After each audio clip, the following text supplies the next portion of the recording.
नमस्कार दोस्तों, मौरी क्लासेस में आपका स्वागत है। आज हम रीजनिंग का प्रैक्टिस सेट दूसरा देखेंगे। इसमें रीजनिंग के 20 इंपॉर्टेंट प्रश्न है। यदि आप एसएससी, रेलवे या किसी भी परीक्षाओं की तैयारी कर रहे हो तो ये प्रैक्टिस सेट आपके लिए काफ़ी इंपॉर्टेंट है, क्योंकि इस प्रैक्टिस सेट में जो प्रश्न दिए गए हैं उसी टाइप के प्रश्न आपकी परीक्षाओं में पूछे जाएंगे। तो चलिए हम शुरू करते हैं प्रश्न 1 से। हमारा पहला प्रश्न दिया है। प्रश्न कह रहा है कि निम्नलिखित विकल्पों में से संबंधित संख्या को चुनिए। यानी यहाँ पर जैसे 925 का संबंध 16 से है तो हमें यहाँ पर 830 का संबंध बताना है। तो जब भी ऐसे प्रश्न को सोल्व करना है तो यहाँ पर सबसे पहले देखना है कि जिस प्रकार 925 से 16 लिखा है, ठीक है, उसी प्रकार 830 का आपको बताना है। तो देखिए सबसे पहले हमें क्या पता करना है, यहाँ पर 925 से 16 कैसे लिखा है, ठीक है। तो देखिए यहाँ पर संख्या क्या दी है, 925 दी है और यहाँ पर क्या दी है, 16 दी है। यानी ये संख्या हमारी क्या है, बड़ी संख्या है और ये क्या है, छोटी सी संख्या है, ठीक है। तो अब क्या करेंगे, यहाँ पर देखिए ऐसी संख्या जब भी आपको मिले तो यहाँ पर क्या करना है, इन संख्या को आपस में जोड़ लेना है, ठीक है। क्या करना है, आपस में जोड़ लेना है। तो देखिए 925 यानी यहाँ पर कैसे जोड़ना है, 9 + 2 + 5, ठीक है। इनको क्या करना है, आपस में जोड़ना है। तो देखिए इनको आपस में जोड़ लेते हैं तो कितने होते हैं, 16 होते हैं, ठीक है। और यहाँ पर इसका संबंध 16 से दिया है। तो हम क्या करेंगे, उसी प्रकार से यहाँ पर भी इनको आपस में जोड़ लेंगे, ठीक है, सेम इसी तरीके से।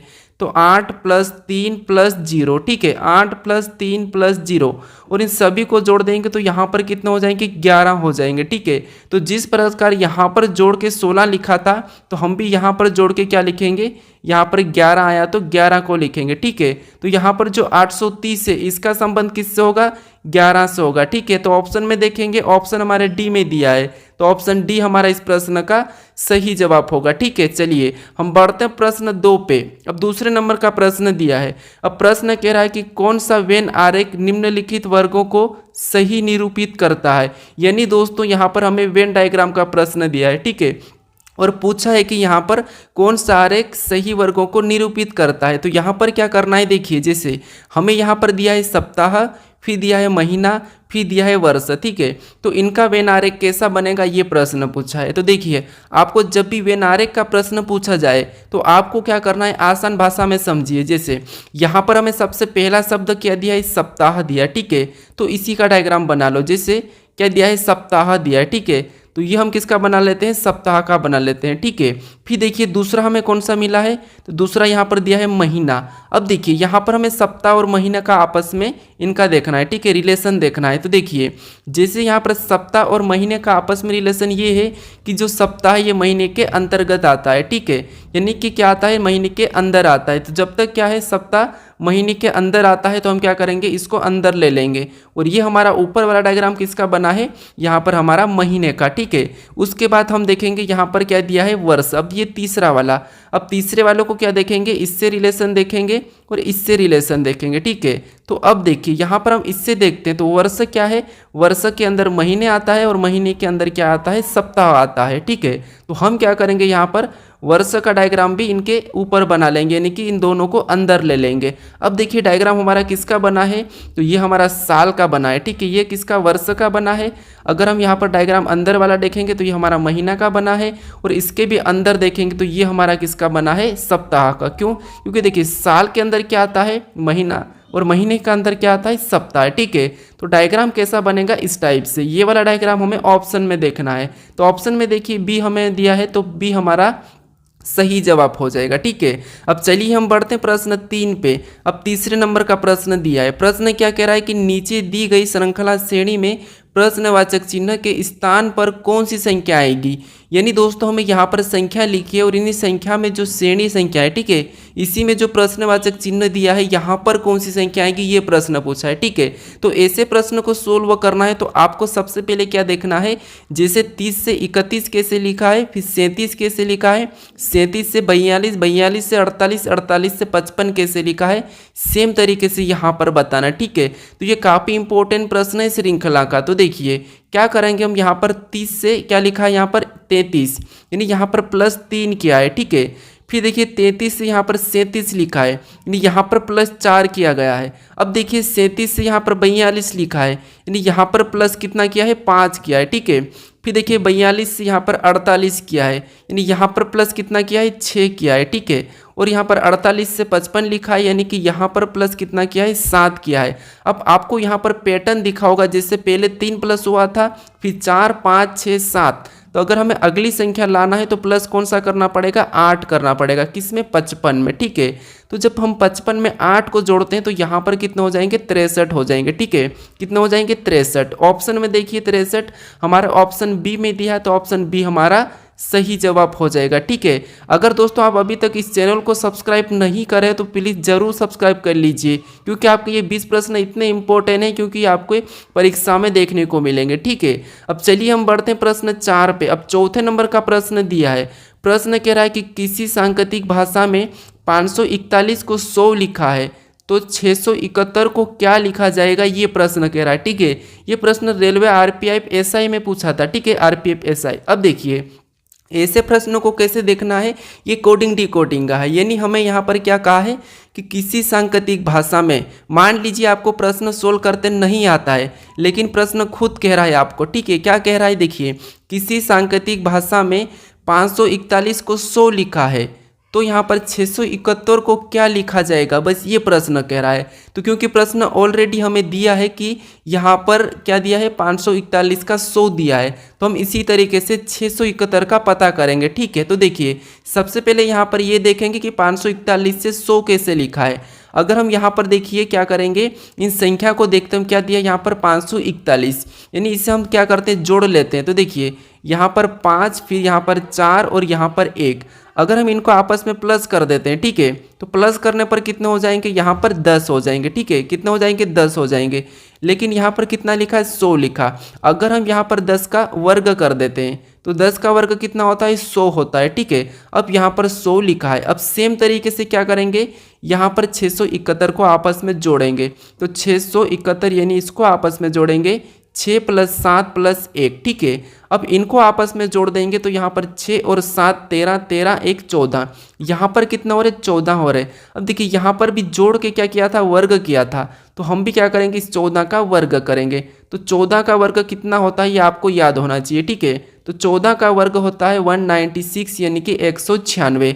ऑप्शन में देखिए 196 हमें ऑप्शन नंबर कहाँ पर मिला है, तो ऑप्शन नंबर सी में दिया है। ठीक है, तो ऑप्शन सी हमारा यहाँ पर सही जवाब होगा। ठीक है, अब ये प्रश्न आपको समझ में आ चुका होगा। चलिए हम बढ़ते हैं प्रश्न 5 पे। अब 5वें नंबर का प्रश्न दिया है। प्रश्न कह रहा है कि नीचे दिए गए विकल्पों में से संबंधित अक्षर को चुनिए। यानी दोस्तों यहाँ पर हमें क्या करना है, जिस प्रकार आरआरबी का संबंध टीटीडी से है, तो हमें यहाँ पर बताना है एएडी का। ठीक है, तो ये हमारा एनोलॉजी का ही प्रश्न है। एनोलॉजी के 3-4 टाइप ऐसे हैं जो हमेशा परीक्षाओं में देखने को मिलते हैं। जो हमने सबसे पहला वाला प्रश्न सोल्व किया है, ठीक है, वो नंबर एनोलॉजी का था। ठीक है, अब देखिए यहाँ पर हमें क्या करना है, आरआरबी का टीटीडी से कैसे संबंध है ये देखना है। जिस तरीके से इसका संबंध लिखा है उसी तरीके से हम इसका बताएंगे। ठीक है, तो देखिए जैसे दोस्तों यहाँ पर समझने की कोशिश करें। यहाँ पर जब भी आपको ऐसे प्रश्न मिले तो एक एक अक्षर को देखना है। जैसे आर से यहाँ पर टी, यानी जहाँ भी आपको लेटर का मिले तो देखिए, फिर यहाँ पर आर से टी और यहाँ पर बी से डी। तो यहाँ पर हम क्या करेंगे, देखिए यहाँ पर देखिए आपको पता होना चाहिए कि आर हमारा कितने नंबर पे, 18 नंबर पे आता है। तो आर हमारा कितने पे, 18 पे, और बी हमारा 2 नंबर पे। ठीक है, और टी कितने नंबर पे, 20 नंबर पे, और यहाँ पर भी 20 नंबर पे, और डी कितने पे, 4 पे। ठीक है, अगर हम यहाँ पर ध्यान से देखते हैं तो देखिए 18 से 20, 18 से 20, 2 से 4, यानी आप क्या करोगे यहाँ पर, जैसे आर एस टी, ठीक है, 2 प्लस हुआ है, यहाँ पर कितना प्लस हुआ, 2 प्लस, यहाँ पर भी आर एस टी 2 प्लस हुआ है, और बी सी डी यहाँ पर भी 2 प्लस हुआ है। ठीक है, तो हम क्या करेंगे, इसी तरीके से यहाँ पर भी 2 प्लस करेंगे। तो ए के बाद ए बी सी, 2 प्लस करेंगे सी, ये हमने 2 प्लस किया। यहाँ पर भी 2 प्लस करेंगे ए बी सी, तो ये 2 प्लस किया सी। ठीक है, फिर डी में भी क्या करेंगे, 2 को प्लस कर लेंगे, तो यहाँ पर 2 प्लस करेंगे तो डी ई एफ, यानी यहाँ पर क्या हो जाएगा, एफ। अब देखिए हमें ऑप्शन में मिलना चाहिए सी सी एफ। ठीक है, ऑप्शन में देखिए सी सी एफ हमें ऑप्शन नंबर बी में मिला है। ठीक है, तो ऑप्शन बी हमारा सही जवाब हो जाएगा। अब चलिए हम बढ़ते हैं प्रश्न 6 पे। अब 6 नंबर का प्रश्न दिया है। प्रश्न कह रहा है कि किसी कूट भाषा में एनिमल को 11, 49, 13, 112 कूट लिखा है तो CAT का कूट क्या होगा। ठीक है, यानी दोस्तों ये भी हमारा कोडिंग डिकोडिंग का ही प्रश्न है, क्योंकि प्रश्न कह रहा है कि किसी कूट भाषा में एनिमल को ये अंक दिया है। ठीक है, तो हमें किसका बताना है, यहाँ पर CAT का बताना है। तो देखिए यहाँ पर आसान तरीका है कि जैसे ए से यहाँ पर 1 लिखा है, यानी कि ए हमारा 1 नंबर पे आता है। ठीक है, ABCD में। फिर एन हमारा ABCD में 14 नंबर पे आता है तो 14 को लिखा है। आई हमारा ABCD में 9 नंबर पे आता है तो 9 को लिखा है। एम हमारा ABCD में 13 नंबर पे आता है, 13 को लिखा है। ए हमारा ABCD में 1 नंबर पे आता है तो 1 को लिखा है। एल हमारा ABCD में 12 पे आता है तो 12 को लिखा है। यानी दोस्तों ये लेटर जो ABCD में जिस नंबर पे आते हैं उसी नंबर को लिखा है। ठीक है, तो हम क्या करेंगे, सी हमारा कितने नंबर पे, 3 नंबर पे आता है, 3 को लिखेंगे। ए हमारा कितने नंबर पे, 1 नंबर पे तो 1 को लिखेंगे। टी कितने नंबर पे, तो टी हमारा 20 नंबर पे आता है। यानी हमारा कोड क्या बना CAT का, तो 31-20। तो ये हमें ऑप्शन में देखना है। ठीक है, 31-20 ऑप्शन में देखेंगे तो ऑप्शन हमारे यहाँ पर डी में दिया है, तो ऑप्शन डी हमारा यहाँ पर सही जवाब हो जाएगा। ठीक है, तो आप सभी प्रश्नों को अच्छे से समझने की कोशिश करें। अगर आपको इन प्रश्नों का PDF चाहिए तो आप टेलीग्राम पर जाकर डाउनलोड कर सकते हो। ठीक है, टेलीग्राम का चैनल का लिंक हमें आपको डिस्क्रिप्शन में दे दूंगा। अब चलिए हम बढ़ते हैं प्रश्न 7 पे। अब 7वें नंबर का प्रश्न दिया है। प्रश्न कह रहा है कि यदि AB बराबर 27 तथा BC बराबर 125 तथा CD बराबर 143 लिखा है तो ABDB बराबर पूछा गया है। ठीक है, तो दोस्तों ऐसे प्रश्न काफ़ी इंपॉर्टेंट होते हैं जो कि SSC रेलवे में पूछे जाते हैं। ठीक है, तो इनको कैसे सोल्व करना है, जैसे यहाँ पर दिया है AB बराबर 27 दिया है तो हमें ये पता करना है कि कैसे दिया है। फिर यहाँ पर BC बराबर 125 दिया है तो ये पता करना है कि ये कैसे दिया है। और यहाँ पर CD बराबर 343 दिया है। लेकिन यहाँ पर अगर आप ध्यान से देखोगे तो ये भी किसी संख्या का घन है, ये भी घन है और ये भी घन है। ठीक है, तो अब देखिए यहाँ पर क्या करना है, इन देखेंगे हम ए को देखेंगे तो ए हमारा ABCD में 1 नंबर पे आता है और B को देखेंगे तो 2 नंबर पे आता है। ठीक है, और इनको आपस में प्लस कर लेंगे तो 1 और 2 कितने होते हैं, 3 होते हैं। ठीक है, और 3 का घन कितना होता है, तो 3 का घन होता है 27। ठीक है, कितना होता है 27 और 27 यहाँ पर दिया है। ठीक है, सेम तरीके से यहाँ पर देखेंगे, देखिए B 2 नंबर पे आता है 2 को लिखेंगे, C 3 नंबर पे आता है तो 3 को लिखेंगे।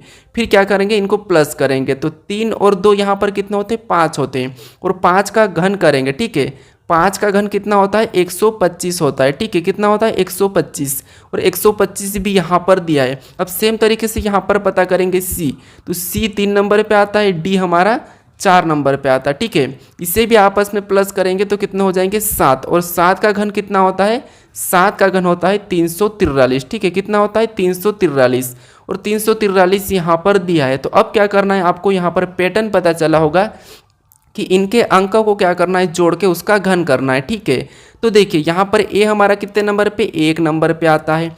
फिर देखिए B कितने नंबर पे, तो B हमारा 2 नंबर पे। फिर D कितने नंबर पे, तो D हमारा 4 नंबर पे और B कितने नंबर पे, तो B हमारा 2 नंबर पे।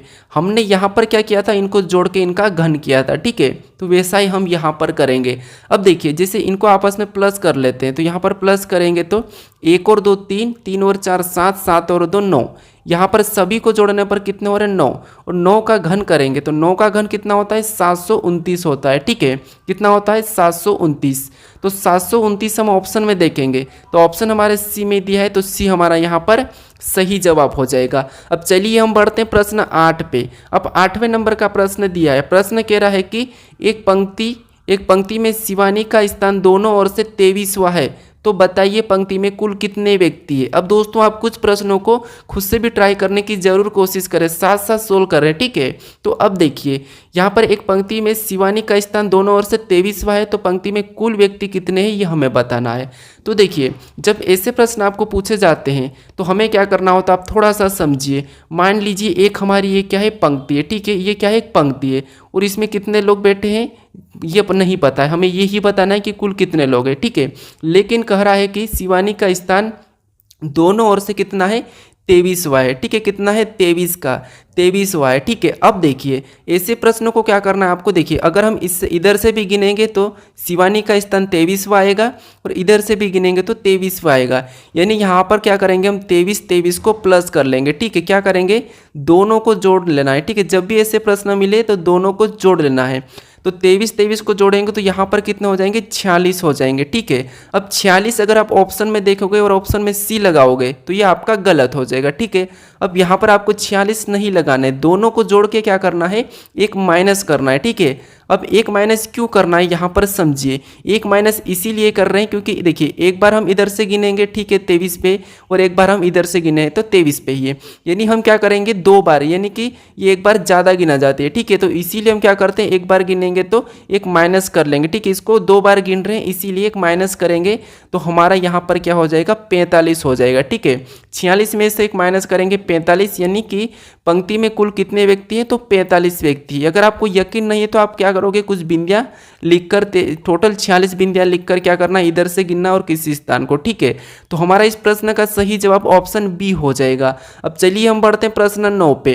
अब 9वें नंबर का प्रश्न दिया है, प्रश्न कह रहा है कि एक बॉक्स में ए बी सी डी 4 धातु को रखा गया है जिसमें से ए बी से भारी है और बी से सी से भारी है और ए सबसे भारी नहीं है, तो बताइए सबसे भारी कौन है। अब दोस्तों मान लीजिए आपको ऐसे प्रश्न सोल्व करते नहीं आते हैं, लेकिन आप अपनी ओर से दिमाग लगाइए, जैसे प्रश्न क्या कह रहा है वो समझना आपको, कि एक बॉक्स में ए बी सी डी 4 धातु को रखा गया है। ठीक है, मान लीजिए कोई एक बॉक्स है और वहाँ पर हमें 4 धातु को रखना है। उसके बाद अब कह रहा है कि जिसमें, ठीक है, जिसमें से ए बी से भारी है। अब आपको इतना पढ़ना है, ए क्या है, बी से भारी है, तो आप अपने हिसाब से कर लीजिए। जैसे मान लीजिए मैं करता हूँ, जैसे ए क्या है, तो ए देखिए ए क्या है, तो ए बी से भारी है, तो ये हम ए को रखते हैं, और ए क्या है, बी से भारी है, तो बी क्या हो जाएगा, नीचे आ जाएगा, क्योंकि ये भारी है, बड़ा है। मैं अपनी तरफ से, आप भी अपनी तरफ से सोल्व कर सकते हो आपके साथ भी। ठीक है, अब देखिए ए बी से भारी है, आपको यहाँ पर दिखा है ए बी से भारी है मतलब बड़ा है। फिर देखिए और बी सी से भारी है, यानी यहाँ पर देखिए अब कह रहा है कि बी सी से भारी है, तो अब सी और कहाँ जाएगा, नीचे आ जाएगा। अब देखिए बी क्या है, सी से भारी है, आपको यहाँ पर दिखा है। उसके बाद आगे कहा कि और ए सबसे भारी नहीं है, तो बताइए सबसे भारी कौन है। अब देखिए ये तो सबसे भारी नहीं है, ये प्रश्न का है, और प्रश्न में यहाँ पर बॉक्स में कितने व्यक्ति को बिठाना था हमें, यहाँ पर कितनी धातु थी, 4 थी। तो अब हमारे पास कौन सी बची है, तो डी। अब डी कहाँ हो जाएगी, सबसे ऊपर हो जाएगी। अब सबसे ऊपर क्यों होगी, क्योंकि यहाँ पर कहा है कि ए सबसे भारी नहीं है। ठीक है, ए सबसे भारी नहीं है तो ये डी से कम होगा। ठीक है, तो यहाँ पर प्रश्न पूछा है कि बताइए सबसे भारी कौन है, तो सबसे भारी कौन हो जाएगा, हमारा डी हो जाएगा। अगर सबसे कम पूछा जाता तो सी हो जाता। ठीक है, तो यहाँ पर हमारा डी वाला सही होगा, यानी कि ऑप्शन डी हमारा यहाँ पर सही हो जाएगा। अब चलिए हम बढ़ते हैं प्रश्न 10 पे। अब 10वें नंबर का प्रश्न दिया है, प्रश्न कह रहा है कि विशाल एक लड़की की ओर इशारा करते हुए कहा कि वह मेरे दादाजी के एकमात्र पुत्र की बहू है, बताइए वह लड़की विशाल से किस प्रकार संबंधित है। यानी दोस्तों हमारे ये क्या है, रिलेशन वाले प्रश्न, यानी कि ब्लड रिलेशन। यानी आपको यहाँ पर ऐसे प्रश्न को सोल्व करना है तो आपको अपने आप को खुद को लेना है। ठीक है, यकीन नहीं तो आप खुद को लेके देख लीजिए। जैसे क्या करना है, यहाँ पर मेरे साथ साथ समझिए। यहाँ पर विशाल एक लड़की की ओर इशारा करते हुए कहा, देखिए मान लीजिए ये कौन है, आप हो। ठीक है, ये विशाल आप हो। ठीक है, ये कौन हो, आप हो, ये विशाल आप हो। उसके बाद आगे कहा कि विशाल एक लड़की की ओर इशारा करते हुए कहा कि वह मेरे दादाजी के, अब देखिए ये कौन हो, आप हो। ठीक है, और आपके दादाजी यानी कि पहली पीढ़ी तो आपका पापा होगा और दूसरी पीढ़ी आपका दादाजी हो जाएगा। ठीक है, अब यहाँ तक हमने कहा है। उसके बाद अब देखिए दादाजी के, यानी ये दादाजी के एकमात्र पुत्र की बहू, यानी दादाजी का एकमात्र पुत्र यानी कि आपका पिता, और एकमात्र पुत्र की बहू, एकमात्र पुत्र की बहू मतलब आपकी यहाँ पर क्या आ जाएगी, यहाँ पर पत्नी आ जाएगी। क्या आ जाएगी, पत्नी आ जाएगी। ठीक है, किसकी, विशाल की। क्योंकि देखिए ये कह रहा है, विशाल कह रहा है कि मेरे दादाजी के एकमात्र पुत्र की बहू है। ठीक है, तो बहू है मतलब यहाँ पर ही आएगी, कहाँ पर, अपने पास आएगी, तो बहू है। तो बताइए वह लड़की विशाल से किस प्रकार संबंधित है, तो ये विशाल की कौन हो जाएगी, पत्नी हो जाएगी। कौन, ये लड़की। अब देखिए पत्नी हमें ऑप्शन में देखना है, तो पत्नी हमें ऑप्शन नंबर सी में दिया है, तो ऑप्शन हमारा सी सही हो जाएगा। ठीक है, क्या हो जाएगा, सही हो जाएगा। अब कहोगे आप कि यहाँ पर तो विशाल की भाभी नहीं कही है, यहाँ पर विशाल की भाभी भी तो हो सकती, लेकिन यहाँ पर दादाजी के एकमात्र पुत्र की बहू है, तो सही है कि यहाँ पर भाभी हो सकती। लेकिन हमें ऑप्शन में भाभी नहीं देखने को मिल रहा है, ठीक है, क्योंकि बेटी नहीं हो सकती, बहन नहीं हो सकती और माँ भी नहीं हो सकती, तो इसीलिए यहाँ पर क्या होगी, पत्नी ही होगी, ठीक है। तो ऑप्शन हमारा सी सही हो जाएगा। अब चलिए हम बढ़ते हैं प्रश्न 11 पे।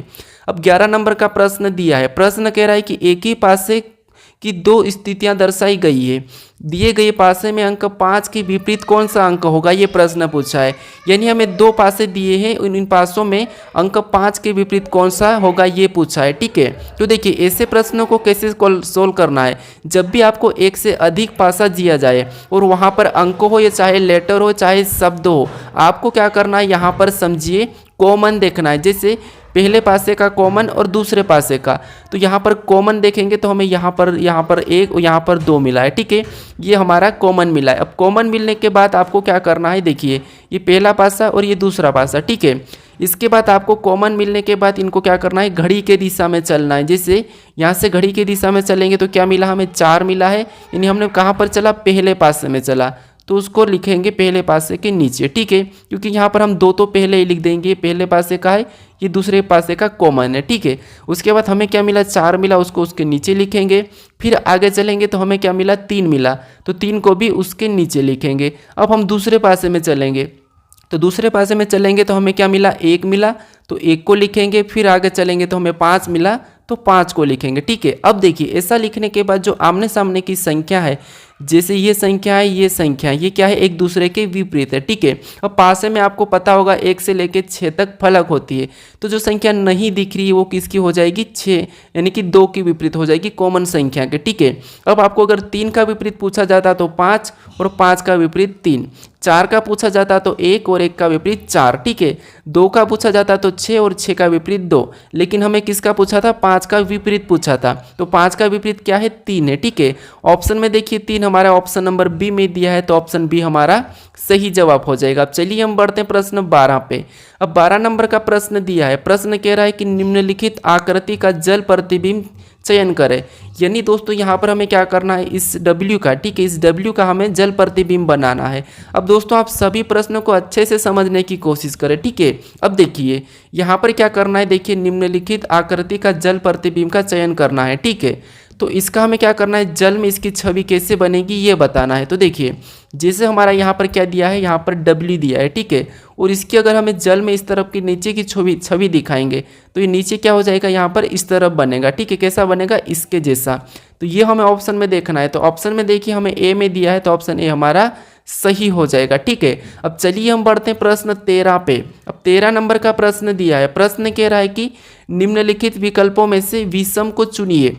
यानी दोस्तों यहाँ पर हमें क्या कहा है कि निम्नलिखित विकल्पों में से विषम को चुनिए। विषम मतलब हमें यहाँ पर 4 ऑप्शन दिए हैं, ठीक है, और इन 4 ऑप्शन में से कौन सा ऑप्शन है जो तीनों से अलग है ये हमें बताना है, ठीक है। तो देखिए यहाँ पर जब ऐसे प्रश्न मिले तो आपको क्या करना है, इनके अंक लिखना है। जैसे यहाँ पर देखिए बी कितने नंबर पे, 2 नंबर पे आता है, डी कितने नंबर पे, तो डी हमारा 4 नंबर पे आता है, ई एफ कितने नंबर पे, तो एफ 6 नंबर पे, ठीक है। वैसा ही यहाँ पर जी को देखेंगे तो जी 7 नंबर पे, एच को देखेंगे तो एच 8 नंबर पे, यहाँ पर जे को देखेंगे तो जे 10 नंबर पे, ठीक है। अब देखिए यहाँ पर एल को देखेंगे तो एल 12 नंबर पे आता है, एन हमारा कितने नंबर पे, तो एन हमारा यहाँ पर 14 नंबर पे आता है, और पी कितने नंबर पे, तो पी 16 नंबर पे, ठीक है।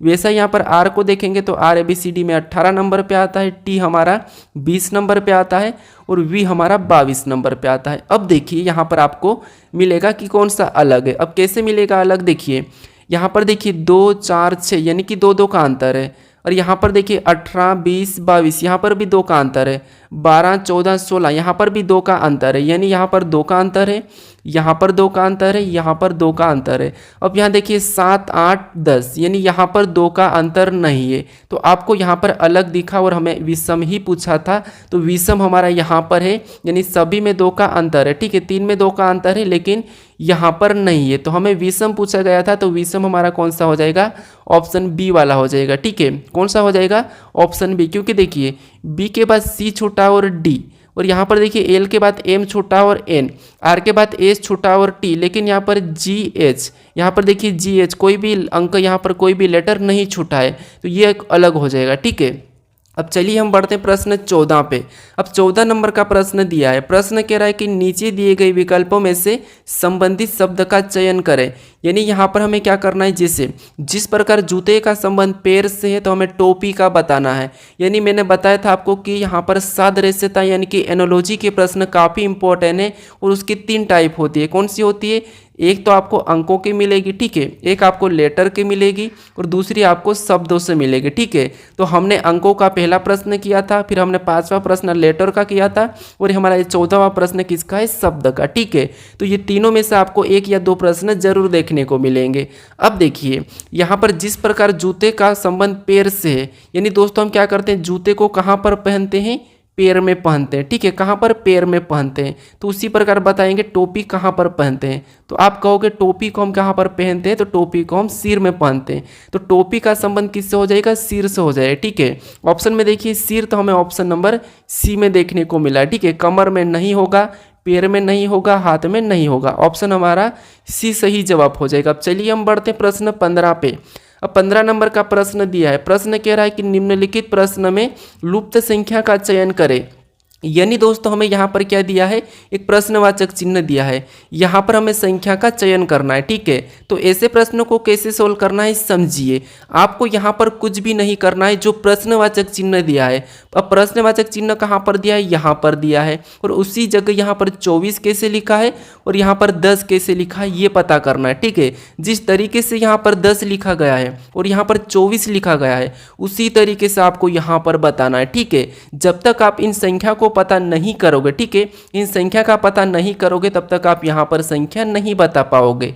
तो देखिए यहाँ पर हम क्या करेंगे, 10 का पता करते हैं। अगर हमें 10 का पता करना है तो इन संख्या को क्या करते हैं, आपस में जोड़ कर देखते हैं। तो यहाँ पर प्लस करेंगे, 0 में 6 तो 6 ही होगा, 6 में 4 प्लस करेंगे 10 और 10 में यहाँ पर देखिए 2 को प्लस करेंगे तो 12।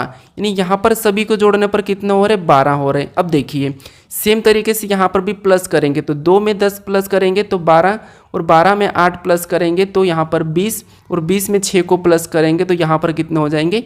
26। यानी यहाँ पर सभी को जोड़ने पर कितने हो रहे? 26।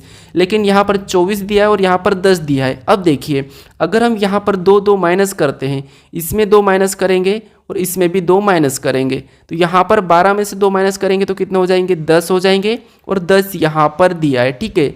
सेम तरीके से 26 में से भी 2 माइनस करेंगे तो यहाँ पर कितने हो जाएंगे? 24 हो जाएंगे और 24 भी यहाँ पर दिया है। अब क्या करेंगे? इसी तरीके से यहाँ पर भी 2 को क्या करेंगे? माइनस करेंगे जोड़कर। तो 4 में 14 को जोड़ेंगे तो यहाँ पर 18 और 18 में 12 को जोड़ेंगे तो 30 और 30 में 10 को जोड़ेंगे तो 40। यानी यहाँ पर इस सभी को प्लस करने पर कितने हो रहे हैं? 40 हो रहे हैं, ठीक है। कितने हो रहे हैं? 40 हो रहे हैं, क्योंकि 4 में 14 को जोड़ेंगे तो 18, 18 में 12 को जोड़ेंगे तो 30 और 30 में 10 को जोड़ेंगे तो 40।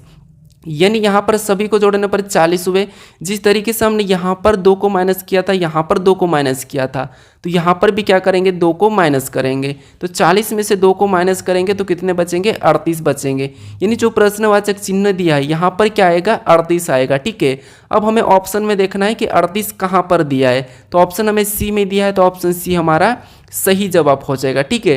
तो तीनों आकृति में सेम तरीके से अंक लाना चाहिए, ठीक है। अब चलिए हम बढ़ते हैं प्रश्न 16 पे। अब 16 नंबर का प्रश्न दिया है। प्रश्न कह रहा है कि नीचे दिए गए शब्द का, यानी कि नीचे दिए शब्द का उपयोग करके कौन सा शब्द नहीं बनाया जा सकता। ये एसएससी का फेवरेट प्रश्न है, ठीक है। कैसे? देखिए नीचे दिए गए शब्द का उपयोग करके कौन सा शब्द नहीं बनाया जा सकता है। यानी दोस्तों यहाँ पर जो शब्द हमें दिया है, ये जो हमें अक्षर दिए हैं, इनका प्रयोग करके कौन सा नहीं बनाया जा सकता। यानी प्रश्न का कहने का मतलब ये है कि हम इन अक्षर को आगे पीछे कैसा भी लिखें और इनसे कोई सा भी शब्द बनाएं, लेकिन हमें कह रहा है कि नहीं बनाया जा सकता। तो देखिए अगर हम पहले को देखते हैं तो बी दिया है, मतलब बन रहा है। एल दिया है, फिर यहाँ पर देखिए ई भी दिया है, यहाँ पर एन दिया है और यहाँ पर देखिए डी भी दिया है, ठीक है। मतलब ये शब्द तो हमारा बन रहा है। यहाँ पर हमारा ऑप्शन बी तो बन रहा है, लेकिन हम ऑप्शन यहाँ पर देखिए हमारा ऑप्शन बी को देखेंगे तो बी में देखिए यहाँ पर बी दिया है तो बी भी दिया है, ए यहाँ पर नहीं दिया है, ठीक है। यहाँ पर क्या दे दिया है, ए दिया है और यहाँ पर ए नहीं दिया है, तो इसीलिए इस शब्दों को हम क्या करेंगे, नहीं बना सकते इस शब्दों का प्रयोग करके, ठीक है। लेकिन ऑप्शन देखिए, सी को हम बना सकते हैं, LEND दिया है, बी को भी बना सकते हैं, BINGE दिया है, इसे भी हम बना सकते हैं। लेकिन हम ऑप्शन वाले बी को नहीं बना सकते क्योंकि यहाँ पर ए दे दिया है, तो इसे हम नहीं बना सकते। तो ऑप्शन हमारा कौन सा हो जाएगा, बी वाला हो जाएगा। हमें पूछा था नहीं बनाया जा सकता, अगर आपको यहाँ पर पूछता कि बनाया जा सकता तो सारे 3 ऑप्शन ऐसे रखते हैं जिससे नहीं बनता और एक ऑप्शन ऐसा रहता है जो बन रहा होता है, ठीक है। लेकिन हमारा यहाँ पर ऑप्शन बी वाला सही हो जाएगा। अब चलिए हम बढ़ते हैं प्रश्न 17 पे। अब 17 नंबर का प्रश्न दिया है, प्रश्न कह रहा है कि किसी कोड भाषा में यहाँ पर प्लस का मतलब गुणा और माइनस का मतलब भाग, प्लस और गुणे का मतलब भागित और भागित का मतलब माइनस से, तो निम्नलिखित प्रश्न का उत्तर क्या है। यानी दोस्तों यहाँ पर क्या करना है, ये जो हमें दिया है कुछ समीकरण दिए, इससे सोल्व करना है। तो सबसे पहले आपको क्या करना है, हमें यहाँ पर 54 और बीच में क्या है, गुणा का चिन्ह है, ठीक है। 54 और 9 और बीच में देखिए, तो सबसे पहले आपको 54 लिखना है और बीच में क्या चिन्ह दिया है, गुणा, और गुणा का अर्थ यहाँ पर कहा है कि गुणा का मतलब यहाँ पर क्या कहा है, भागित। तो बीच में क्या करेंगे, भागित का चिन्ह लगा लेंगे और फिर 9 को लिखेंगे, ठीक है। फिर देखिए अगला हमें कौन सा चिन्ह मिला, माइनस का मिला, और माइनस का मतलब यहाँ पर देखिए क्या कहा, तो माइनस का मतलब यहाँ पर प्लस कहा, तो हम यहाँ पर प्लस का चिन्ह लगाएंगे। फिर हम अगली संख्या लिखेंगे 3, ठीक है। फिर हमें अगला चिन्ह कौन सा, भागित मिला है, और भागित का मतलब यहाँ पर क्या कहा, तो माइनस कहा, तो हम अगला क्या करेंगे, माइनस लगा के 4 को लिखेंगे, ठीक है। आपको सिर्फ चिन्ह बदलना फिर सोल्व करना है, ठीक है। अब देखिए, अब सोल्व करेंगे तो यहाँ पर सोल्व करने पर देखिए सबसे पहले भाग को सोल्व करते हैं, फिर प्लस फिर माइनस, ये आपको पता होगा, ठीक है। अब देखिए यहाँ पर भाग देंगे 9 और 54 में, तो 9 छिंग 54, यानी कितने बार में गए, 6 बार में। तो हमारे पास अब क्या बचा, 6 प्लस 3 माइनस 4 बचा है, ठीक है। अब क्या करेंगे, हम प्लस करेंगे, तो देखिए 6 और 3 को प्लस करेंगे तो यहाँ पर कितने हो जाएंगे, 9 हो जाएंगे। अब हमारे पास क्या बचा है, 9 माइनस 4। अब 9 में से 4 को घटाएंगे तो यहाँ पर कितना हो जाएगा, 5 हो जाएगा, ठीक है। तो जो हमारा समीकरण का सही जवाब क्या होगा, 5 होगा। ऑप्शन में देखिए 5 हमें ऑप्शन नंबर बी में मिला है, तो ऑप्शन बी हमारा सही जवाब हो जाएगा। अब चलिए हम बढ़ते हैं प्रश्न 18 पे। 18 नंबर का प्रश्न दिया है, प्रश्न कह रहा है कि निम्न आकृति में कितने वृत्त है। यानी दोस्तों यहाँ पर हमें वृत्त की संख्या बताना है, यानी कि जो गोल वाला है, ठीक है, इसकी संख्या बताना है।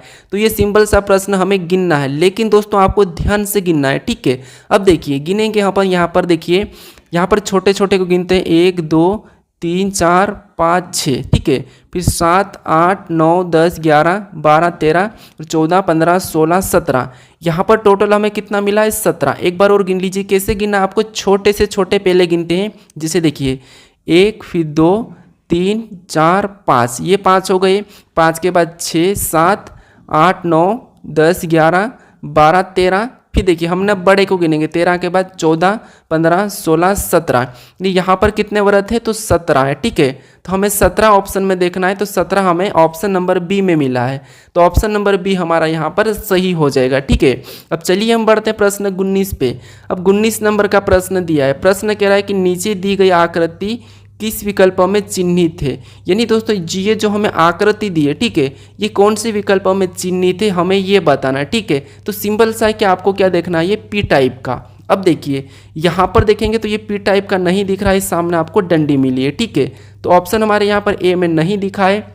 अगर हम ऑप्शन बी में देखेंगे तो ये हमारा पी टाइप दिखा है। फिर देखिए यहाँ पर ऑप्शन देखिए सी में भी नहीं दिख रहा है पी टाइप का, और ऑप्शन यहाँ पर हमारे डी में भी नहीं दिखा है, सिर्फ हमें कहाँ पर दिखा है, यहाँ पर पी टाइप का दिखा है। तो ऑप्शन हमारे यहाँ पर कौन सा हो जाएगा, कौन से विकल्प में चिन्हित है, तो ऑप्शन बी में चिन्हित है, कौन सी आकृति, ये वाले आकृति, ठीक है। तो ऑप्शन बी हमारा यहाँ पर सही जवाब हो जाएगा। अब चलिए हम बढ़ते हैं प्रश्न 20 पे। अब 20वें नंबर का प्रश्न दिया है, प्रश्न कह रहा है कि नीचे दिए गए आकृति को पूरा कीजिए, घुमाने की अनुमति नहीं है। यानी दोस्तों आपको क्या करना है, इस आकृति को पूरा करना है जो प्रश्नवाचक चिन्ह दिया है, और इसमें आपको क्या करना है, घुमाने की अनुमति नहीं है, ठीक है। तो अगर हम सिंपल सा देखेंगे तो आपको ये लाइन एक पहली मिलेगी 1, फिर दूसरी 2, फिर यहाँ पर तीसरी, और इससे ये आकृति पूरी होगी।